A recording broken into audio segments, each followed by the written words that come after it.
Pakistan'ın Demirgadygynda Banu şäherinde hopsuluk gulluklarının işgärlerine garşy edilen terrorçylykly hüjüm zerarly adamdan 4 adam yaralandy. Polisiýa partlaýjy ferişdeleriň mototsikle berkidilenligini aýtdy. Häzir Banuda Demirgadyk Waziristan Tire taýpalar regionundan gaçyp çykan ýüzlerçe müň adam yerleşýär. Demirgadyk Waziristanda Talibanyň söwüşçilerine garşy harby operasiýalar geçirilýär. Kabulda Awganistanyň jemgyýetçilik guramalarynyň koordinasiýon merkezi prezidentlige dalaşgärleri 14-nji ýylda bolan saýlawlaryň netijeleri boýunça özara dawalaryny konstitusiýa laýyklykda çözmäge çagyrdylar. Koordinasiýon geňeşiniň agzalary häkimetlere ýüzlenip saýlawlarda ýol berilen galyplyklar barada maglumatlary deriňemäge çagyrdylar. Abdulla garşydaşy Ashraf Ghani'niň peýdasyna eglan edilen ilkinji netijeleri ret edýär.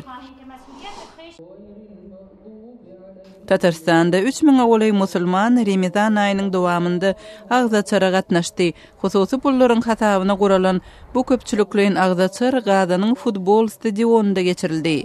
Guramaçylaryň söýlerine görä Gazandaky bu agzaçar orsiýetiň täze döwür taryhynda san taýdan iň köpçülikliň häsiýete eýe boldy. Siz günüň täzelikleri bilen tanyş boldunuz.